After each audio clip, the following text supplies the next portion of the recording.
All right, let's dive right in. Today, we are talking about something that's creating a massive buzz in the world of anti-aging and recovery, peptide therapy. So, is it all hype, or is there real hope here? Let's find out. I mean, just think about that question for a second. It sounds like something straight out of a sci-fi movie, right?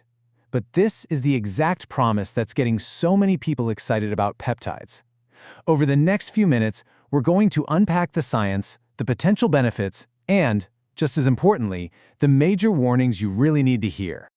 So, before we can even talk about a potential solution, we've got to get real about the problem peptide therapy claims to solve.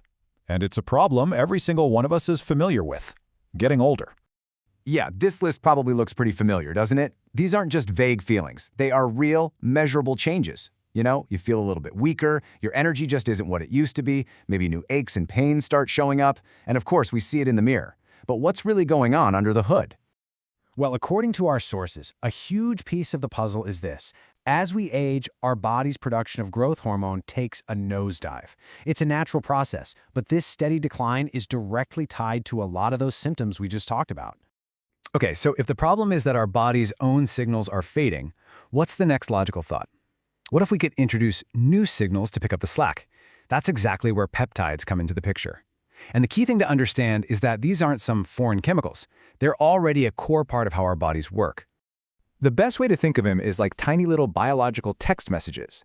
They're messengers. They carry very specific instructions from one part of your body to another, telling your cells exactly what to do, whether that's healing a cut, building muscle, or producing another hormone. This slide lays it out perfectly. You've got your basic units, the amino acids. You link a short chain of those together, boom, you've got a peptide. You link a really long and complex chain together, and you've got a protein. Peptides are that crucial communicative middleman. All right, so we have these natural messengers. How in the world does peptide therapy actually use them to push back against that decline we talked about? Well, it all comes down to communication. Now you're going to hear this big word, secretagogues. Don't let it throw you off. It's actually pretty simple. It just means something that causes another substance to be secreted or released.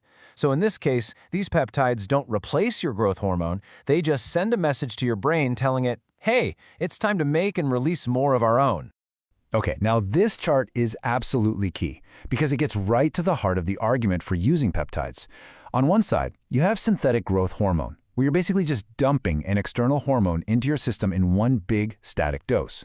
But on the other side, you have peptide therapy, which is all about stimulating your own body to do what it's supposed to do. The claim is that this creates a much more natural, rhythmic release, kind of like how your body did it when you were younger, which is believed to be way safer with fewer side effects. But here's where it gets even more fascinating. This isn't a one-size-fits-all kind of deal. Different peptides are like different keys for different locks.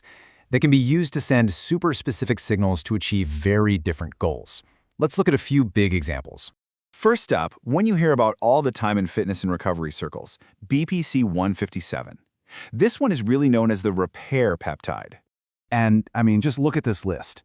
People talk about it for everything from gut issues to healing up those nagging injuries, like a pulled muscle or a sore tendon that just won't go away.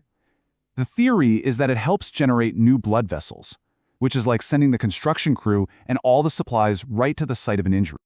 Okay, next we've got a really popular power couple in the peptide world, CJC 1295 and ipamorelin. This combination is what a lot of people point to for those broader, anti-aging type of benefits. So, this duo works together to give your body a really strong, clean signal to release growth hormone. And the claim results are pretty much a wish list for anyone feeling the effects of aging, building more muscle, losing fat, sleeping better, having more energy, just that overall sense of vitality. And finally, just to show how targeted these can be, let's look at a peptide for a completely different area of life, bremelanotide, which also goes by PT141.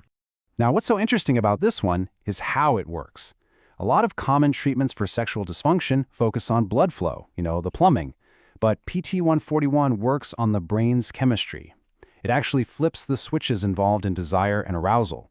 This means it can potentially help both men and women and might even be effective when the root cause is more psychological than physical. Okay, we have talked about some incredible potential benefits. It's exciting stuff. But now we absolutely have to pump the brakes and have a very serious conversation about the risks, the regulations, and the reality of this landscape right now. This is the stuff you cannot ignore. This quote from the Peptide Handbook just says it all. And notice they put huge in all caps. They did that for a reason. Because this is such a new and emerging field, it is not well regulated. It's kind of a gray market, which means the quality of what you might get can be all over the place, and that introduces some very, very serious risks. And that brings us to these non-negotiable safety points. First off, for the most part, these peptides are not FDA approved for these kinds of uses. That makes purity absolutely everything. Our sources are clear. If you're going to do this, it must come from a licensed 503B compounding pharmacy, which has strict quality controls. Second, this is not a do-it-yourself project. You have to be under the guidance of a medical professional. And finally, you got to be realistic. Most of these are given via injections you do yourself, and you're not going to see results overnight. It can often take 3 to 6 months to really know if it's working. So where does that leave us? On the one hand, the biological logic behind peptide therapy is really compelling. This idea that we can use our body's own language to promote healing and vitality. But on the other hand, it exists in this unregulated, risky space. Is it the next great frontier in medicine, or is it just the Wild West of the wellness world? The truth is, it's probably a bit of both, and it demands our cautious curiosity and a whole lot more research.